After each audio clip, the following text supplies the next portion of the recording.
Good morning students. I am going to teach the remaining part of the lesson is matter around as pure in chemistry. We have come across about pure mixture, whether the substance is pure or impure and it is mixture. Okay. Now we are going to read the separation of the components in this chapter. How we are going to separate the components from the mixture, and we are going to read in this chapter. Okay, so separating the components of the mixture. Why we want to separate and what is the need to separate the mixture?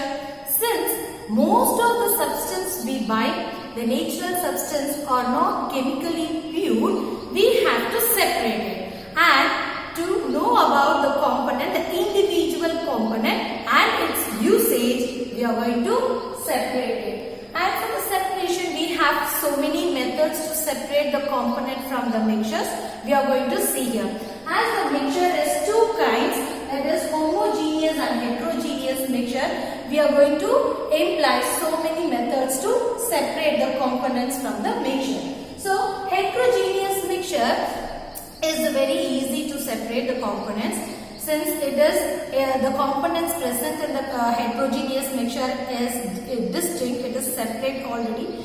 We can easily separate from sieving, filtration, and so many methods. Hand picking, we can separate the component very easy, physical method. But homogeneous mixture, since it is a miscible one, it is dissolved one, it is very difficult to separate. So for that, we have so many methods we can discuss in this chapter, right? So first is evaporation. So evaporation method, through this method, we can separate dye from ink. So ink contains dye, so we can separate the dye from ink through evaporation method.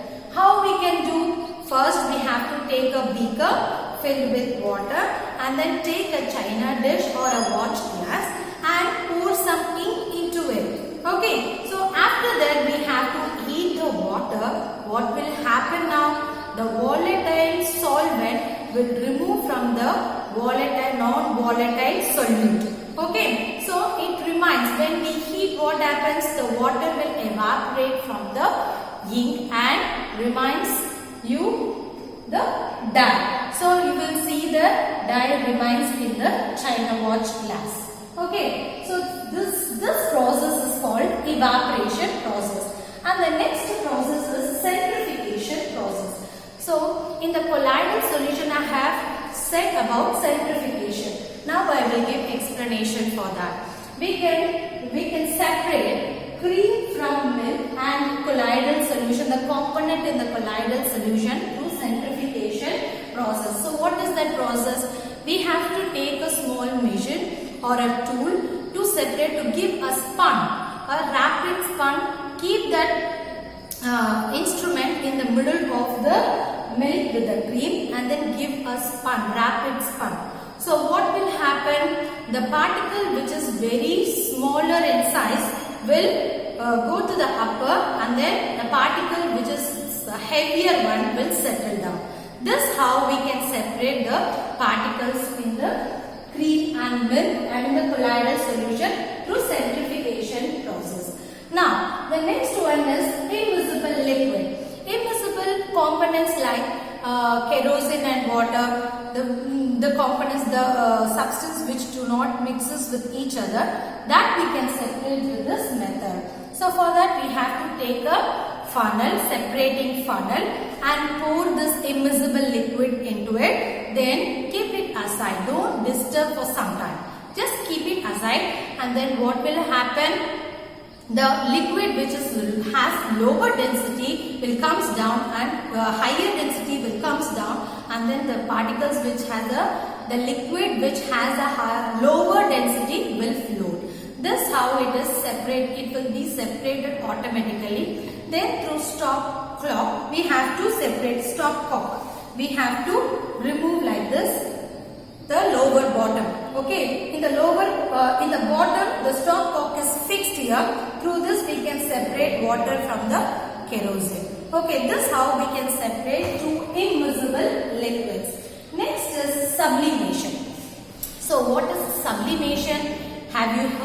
this word? Yes, you have heard this word sublimation in the previous chapter.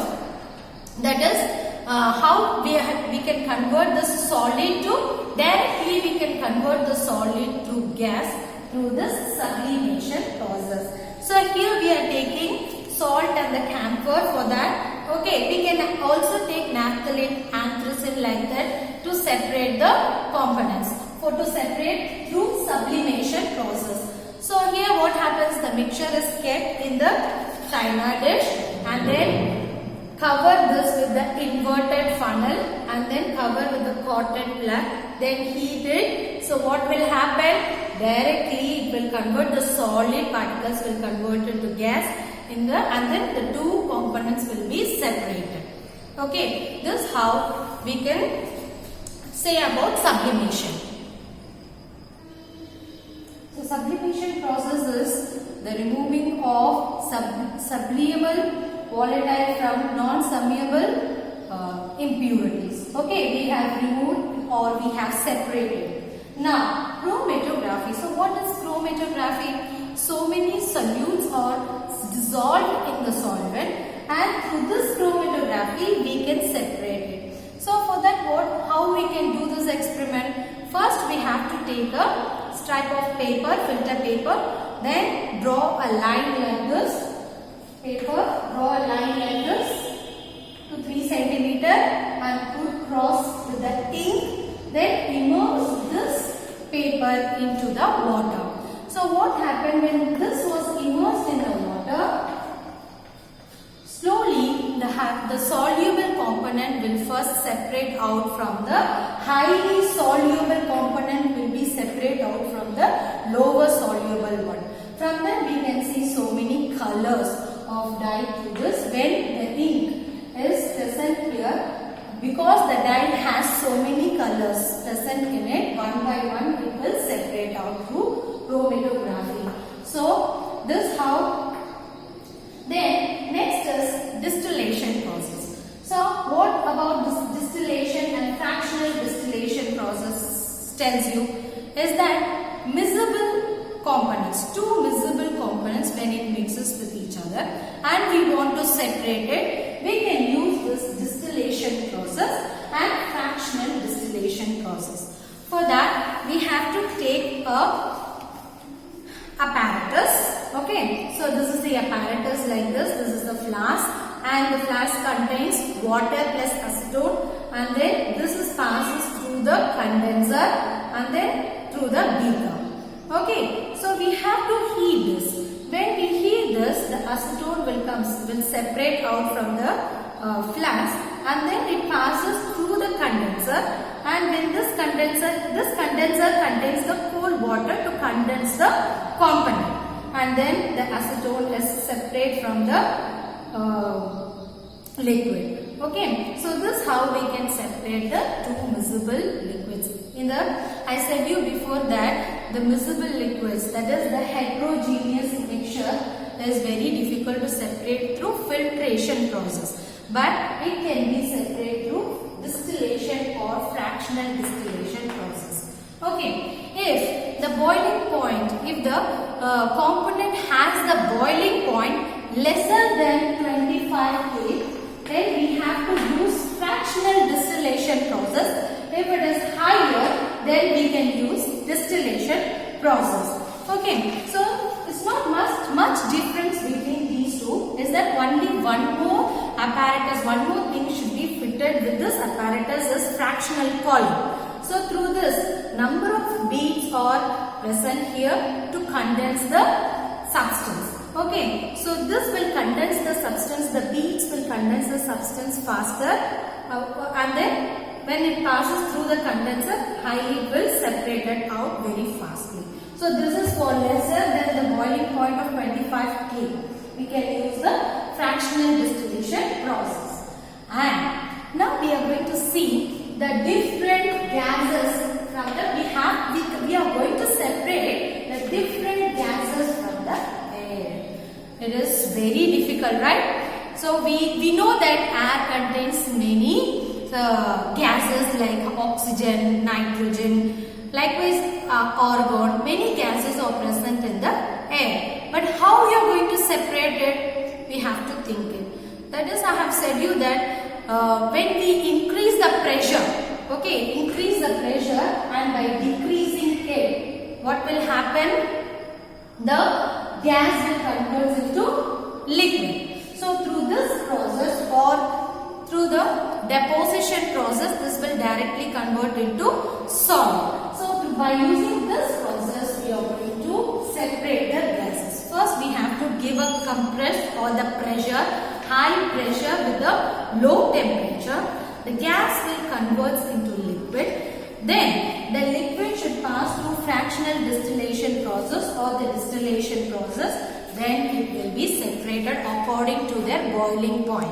Since every gases has different boiling point, here we can separate because by having the different boiling points. For example, oxygen have minus 183 and nitrogen have minus 196. According to that, it will be separated. And you can see the apparatus for here. You can see the apparatus here. First, the air passes through this, and then it is compressed, and hot air is sending in here, and then through the cold air present here, this cold compressed air is passes through this separator, and then carbon dioxide as a dry ice, that is solid, separated, and then passes through the liquid oxygen. Okay, so this how we can separate different gases from air. And crystallization is another process of separating the crystals from the ore. So first what we have to do, we have to separate, we have to mix the ore with water and then remove the impurities, then heat it for the amount of saturation, then keep it aside for about 1 day, then you can find the crystals of copper sulfate or whatever the substance we want, right? And then now the separation process ends here. Now we are going to see the physical change and the chemical change. For that, we have to know about physical properties and the chemical properties. So physical properties, we know that the appearance, what we see. Okay, so it may be a color, it may be a smell, it may be a hardness, it may be a rigidity, fluidity, melting point, boiling point. These are all physical properties. But what is a chemical property? When we take oil and water, okay, both are liquids, but oil can burn whereas water will extinguish the fire. So both chemical properties are different. Okay, even though it is a liquid, the chemical properties is different. Now coming to physical change, what happens there? For example, when we take ice, water vapor. Water vapor. What happens? Ice is converted to water and water vapor. Here the format is different, but composition is same and the chemical property is also same. But when we burn a paper, what happens? Completely the nature of chemical will be changed when we heat the paper. Okay, and then this how physical properties. So when the change happens, it will changes into different format, but the composition will not change, the chemical nature will not change. But in the chemical change, the chemical nature of the substance completely changed into a different form. Okay, and pure substance. As we said, read before, pure substance. What are all the pure substance? It may be an element or the compound, and the element are divided into 3 forms: metals, non-metals, and metalloids. It may be metals, non-metals, or metalloids, but it should be in a single form and should not break. Okay, it may be copper, oxygen, iron, hydrogen, mercury. It may be metals, non-metals, and metalloids, but it should be in a single form. But compounds is a combination of 2 elements. Okay, after the combination, it has the fixed proportion, and then that fixed proportion will not break into 2 constituent particles, and it has its own chemical property. Okay, so this how compound may be. I can give example like water, methane, sugar, salt, etc. Okay, I am ending this lesson now, and if you have any doubt, you can contact me.